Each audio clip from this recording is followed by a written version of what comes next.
Ministers have been tabling their budgets this week. We spoke to Water and Sanitation Minister Pemi Majudina yesterday about hers. Today, Public Works and Infrastructure Minister Dean Macpherson has set a new course for his department, emphasizing transparency and accountability in his budget presentation. He has pledged to rebuild the public trust by tackling mismanagement, leveraging idle state assets, and reforming the expanded public works program. So there's lots in his budget presentation. Furthermore, in a somber acknowledgement of the George building tragedy, he's set to meet with the families of the 34 workers who lost their lives following the release of the final reports to ensure a thorough investigation and justice. Minister Macpherson joining us now. Minister, good to have you on 702. Hi, good morning. Good morning to you, Ray, and thanks for playing me that updated version of Bombastic by Shaggy. I'm going to have to download it this morning. We'll send a copy over to you. I promise we will. Right, let's climb into it. Your department set to conduct lifestyle audits into 400 high-risk officials. Who exactly are you looking at? I mean, 400, that's a big number. Yeah, well, that's actually come about through a process of elimination, if you will, where we had conducted questionnaires, skill audits, and verification of employees' assets, and those that don't match up or those that were evasive in their answers, particularly those in procurement, in ICT, legal, and our leasing department, have been flagged, and we are now going deeper into that, because my view is that we have suffered too many court cases where procurement awards have been set aside. There has been a dragging of feet to modernize the department in terms of its digital infrastructure, and it raised a number of red flags, which we then sat down with the SIU and said, look, these are our internal findings. We obviously need it to be done independently and externally.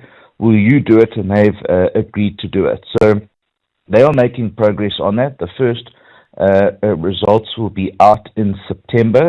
We will then begin the next batch, September to March, and we hope to conclude the process about March 2027 or sooner. Yeah. Minister, are there any names or figures who stand out to you? Because public works has always been a very controversial portfolio, because we're looking at the leasing of government buildings. And the public, I think, are becoming very wary of tenderpreneurs and jobs for pearls, and most specifically, deals between pearls.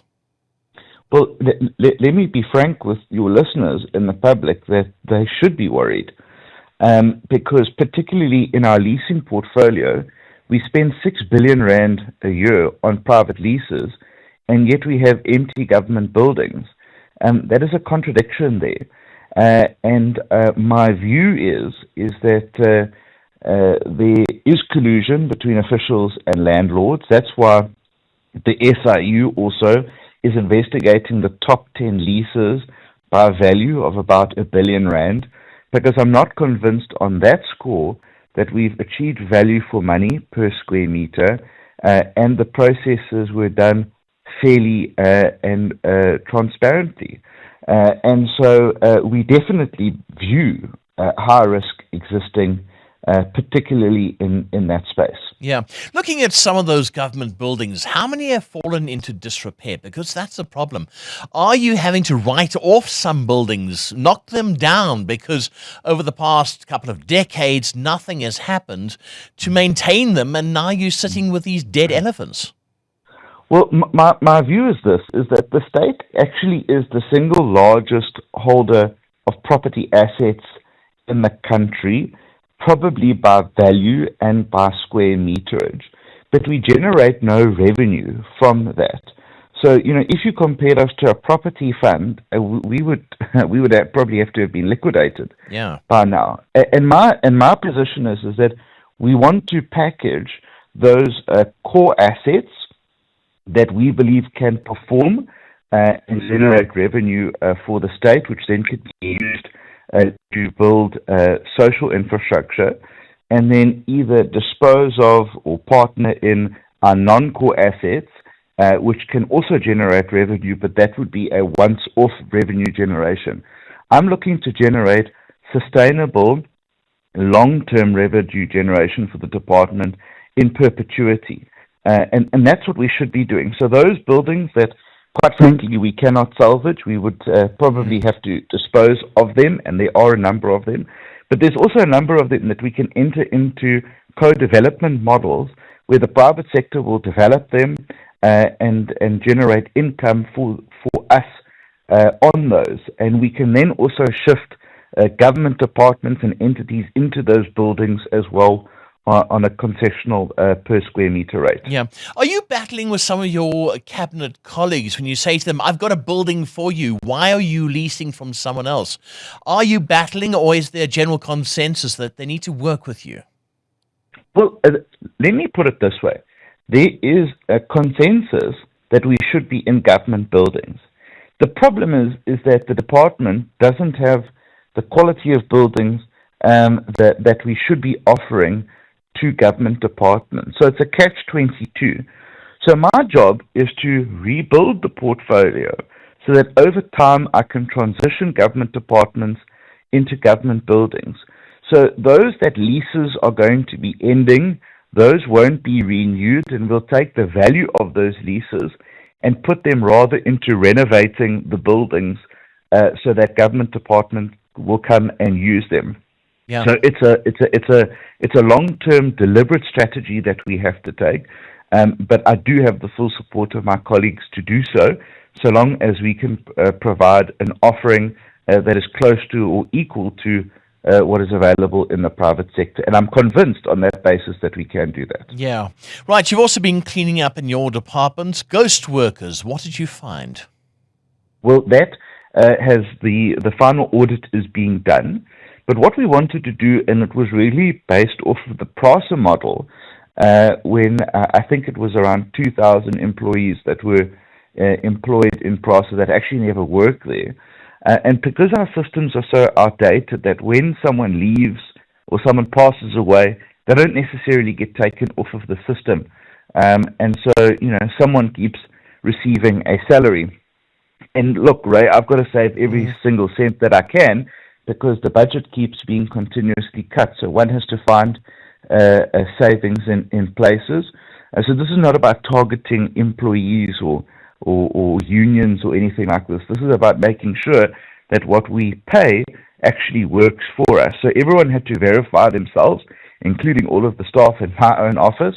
You either have to arrive at a physical office or do so online. And once that audit is complete, we'll then be able to remove those employees that either did not show up for the verification or no longer work for the department at all.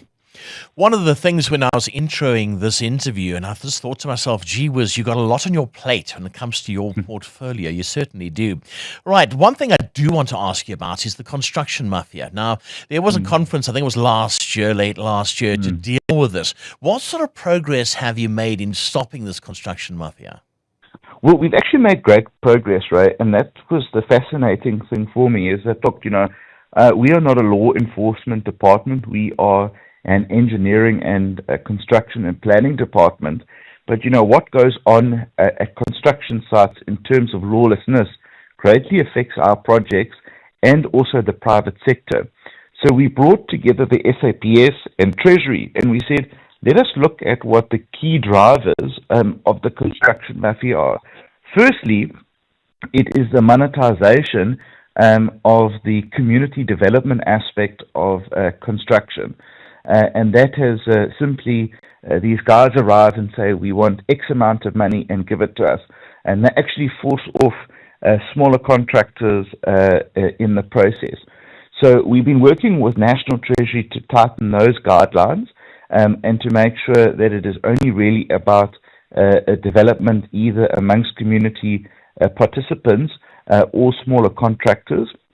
And to that extent, we've just closed the public comment on the social facilitation framework, which will embed that aspect into project planning. Yeah. So we don't wait to bring communities on a day before the project starts, but it starts 6 months before. So communities actually protect and own those projects. So that has been a key deliverable that we've made good on.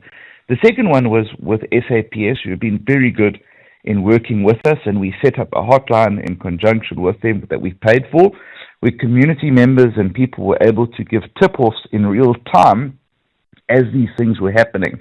And since November last year, there's been 250 arrests on construction sites, but most importantly, the data has shown from construction companies that we've seen an 80% decrease in lost construction hours as a result of stoppages. Sure. And that's just since November. So we've made immense progress. It's not enough. I want to eradicate it completely, but we've seen a dramatic decline in that behavior through our partnerships with the SAPS and National Treasury. Gosh, there's quite something. Dean Macpherson, Minister of Public Works and Infrastructure. Good to chat to you on 7:02 this morning. Right, we've spoken to the Minister of Public Works and Infrastructure. We've also covered defence this week. We've also covered water and sanitation. What is your take on the GNU and ministers? Are they getting a handle on their portfolios? Are they making progress? Or are they sliding one step back? I'd like to hear your reaction on this one.